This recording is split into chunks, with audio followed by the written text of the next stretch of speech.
আসসালামু আলাইকুম। আমার চ্যানেলে আপনাদের সকলকে স্বাগত।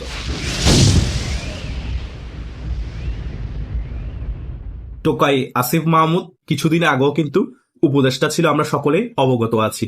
বাংলাদেশের মধ্যে যদি কোনো তরুণ দুর্নীতিগ্রস্ত লোক থেকে থাকে, তাকে দুর্নীতিগ্রস্তরা আইডল মেনে থাকে তরুণদের মধ্যে, এই আসিফ মাহমুদকে আপনারা আইডল মানতে পারেন। এই টোকাই 5 আগস্ট পরবর্তী সময় উপদেষ্টা হওয়ার পরে বাংলাদেশে হাজার কোটি টাকার উপর দুর্নীতি করেছে। সকল কিছু আমরা সকলেই অবগত আছি, শুধু দুদকে অবগত নাই।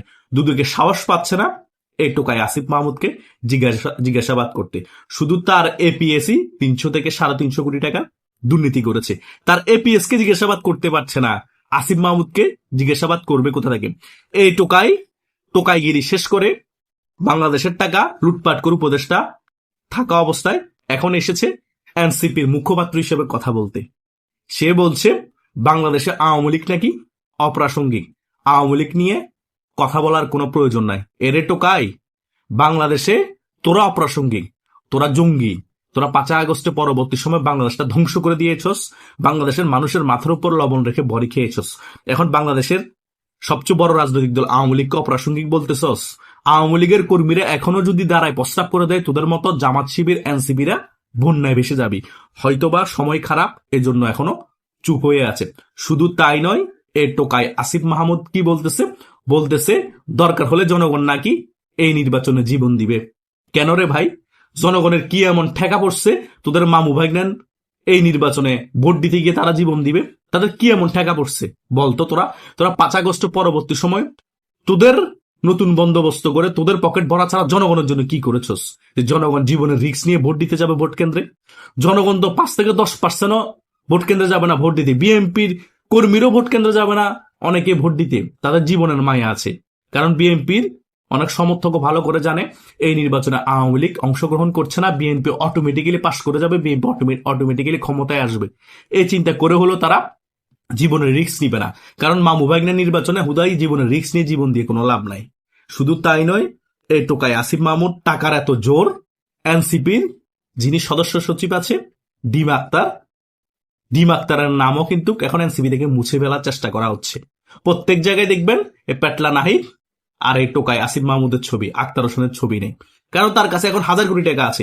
এনসিপির মধ্যে সবচেয়ে বেশি টাকা আছে এখন এই আসিফ মাহমুদ আর পেটলা নাহিদের কাছে। এরা এত পরিমাণ দুর্নীতি করেছে, এত পরিমাণ চাঁদাবাজি করেছে। আর এনসিপির বাইরে আছে টাকা মাহফুজ আলমের কাছে। এটাই হচ্ছে রিয়েলিটি। কথা বুঝতে পারতেছেন? এই টোকাই আসিফ মাহমুদের পরে আর পেটলা নাহিদের কথা না বললেই নয়। এই পেটলা নাহিদ নাকি জাতির উদ্দেশ্যে ভাষণ দিবে। এই নিউজটা 1-2 দিন ধরে বিভিন্ন সোশ্যাল মিডিয়ায় ঘুরপাক খাচ্ছে। আরে ভাই, নাহিদ ইসলাম কে? সে যে জাতির উদ্দেশ্যে ভাষণ দিবে?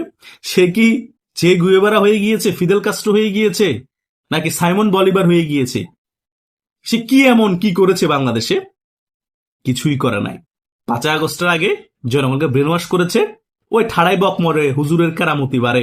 হুট করে দেশের মধ্যে একটা গণজোয়ার তৈরি হয়ে গিয়েছে, অভ্যুত্থানে শেখ হাসিনার পতন ঘটে গিয়েছে। এই নাহিদ ইসলামের সাথে আশেপাশে যে সকল সাঙ্গপাঙ্গ আছে তারা নিজেদেরকে হিরো বাবা শুরু করে দিয়েছে। এখন এমন ভাবসাব দেখাচ্ছে যে বাংলাদেশ তারাই চালাচ্ছে, তারাই যাই বলে তাই হয় বাংলাদেশে। এখন তারা আগামীতে প্রধানমন্ত্রী হবে। এই নাহিদ ইসলাম সে এখন জাতির উদ্দেশ্যে ভাষণ দিবে। এই টোকাইগুলোকে জনগণে এই উপদেষ্টা পদে এসে এনেছে। এই টোকাইগুলো উপদেষ্টা হওয়ার পর জনগণের হোগা মারা সারা করে দিয়েছে, দুর্নীতি করে হাজার কোটি টাকার মালিক হয়েছে। এখন জনগণকেই তারা নিপীড়ন করছে, জনগণের মাথার উপর লবণ রেখে বড়ি খেয়ে এখন জনগণকেই বোঝানোর চেষ্টা করছে আমি প্রধানমন্ত্রী বা আগামীতে জাতির উদ্দেশ্যে ভাষণ দিব।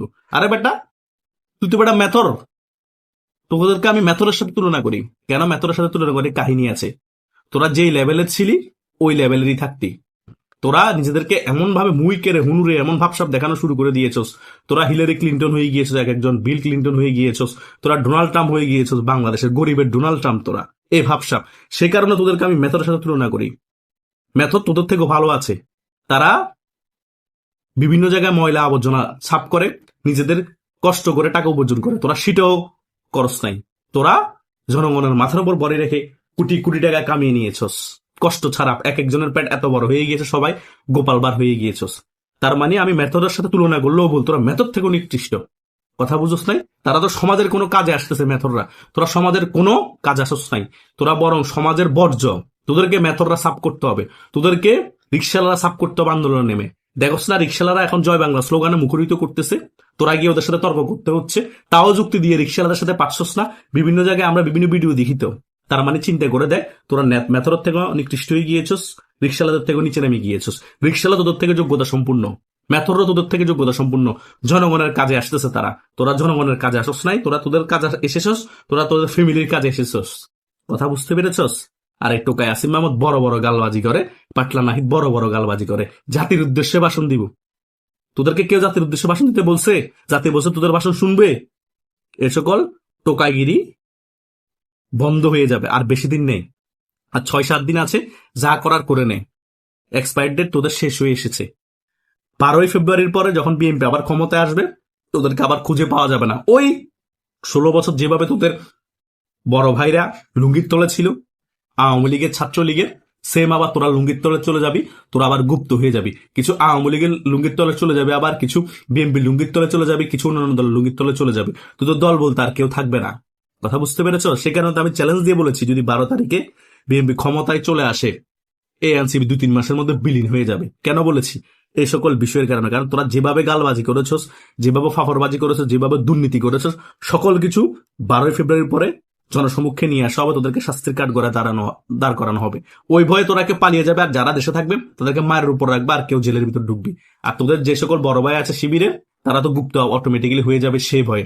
তোরা যে পরিমাণ আস্ফালন দেখিয়েছিস এই 16-17 মাসে, সে কারণে তো তোদের একটা পক্ষ যাচ্ছে নির্বাচন না হোক, অন্তত এখন মন্দের ভালো আরামসে তোরা ক্ষমতার অপব্যবহার করতে পারতেছস।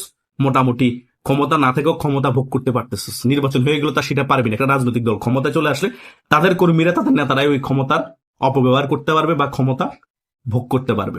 সেটা তোর মনে এখনো ভয়ে কাজ করছে। যেটাই কাজ করুক কোনো লাভ নাই। আওয়ামী লীগ অপ্রাসঙ্গিক নাকি তোরা অপ্রাসঙ্গিক হয়ে যাবে, সেটা সময় বলে দিবে। আওয়ামী লীগ 5 আগস্ট পরবর্তী সময়ে বাংলাদেশে প্রাসঙ্গিক ছিল। বাংলাদেশ যতদিন থাকবে, কেয়ামত হবে না ততদিন পর্যন্ত বাংলাদেশের রাজনীতিতে আওয়ামী লীগ প্রাসঙ্গিক থাকবে। কিন্তু তোরা হুট করে এসেছস, হুট করে হারিয়ে যাবি। তোরা বাংলাদেশে কখনো ক্ষমতা আসতে পারবি না, বাংলাদেশের রাজনীতি কখনো স্টাবলিশ হতে পারবি না। তোদের বড় ভাই যারা শিবির আছে, তোদের বড় ভাই রাজনৈতিক দল যারা জামাত আছে, তারাও পারবে না। এগুলা জাস্ট চাপাবাজি করেই এভাবে দেশটাকে উত্তাল করতে পারবে। মাঝে মধ্যে এরকম সরকার পতন হবে, অন্তর্বর্তীকালীন সরকারের সাথে থেকে একটু তাদের ক্ষমতা ভোগ করতে পারবে। আর্মি ক্ষমতায় আসলে আর্মিকে একটু সহায়তা করে আর্মির সাথে একটু ক্ষমতা ভোগ করতে পারবে। এভাবেই করে তারা চলবে, কিন্তু এককভাবে কখনো ক্ষমতায় আসতে পারবে না। বা বিএনপি ক্ষমতায় আসলে বিএনপির লেজ ধরে একজন 2জন মন্ত্রী হতে পারবে। তোরা নিজেরাই বাংলাদেশের রাজনীতিতে অপ্রাসঙ্গিক, তোদের বড় ভাইয়ের অপ্রাসঙ্গিক, তোরা আসলে আওয়ামী লীগকে অপ্রাসঙ্গিক করতে। ছি ছি ছি ছি, লজ্জা। তোদের চাপাবাজি দেখে হাসবো না কানবো সেটাও বুঝতে পারছি না। এই টোকাই আসিফ মাহমুদের যে কি হাল করবে জনগণ, এই টোকাই পেটলা নাহিদের যে কি হাল করবে জনগণ, সেটা আমরা কল্পনা তো চিন্তা করলে ভয় হয়। আর এরা দেদারস্তে চাপাবাজি করেই যাচ্ছে। আশা করছি সকল বিষয় বুঝতে পেরেছেন। আপনাদেরও যদি কোনো মতামত থাকে কমেন্ট করে জানাতে পারেন। ধন্যবাদ সকলকে।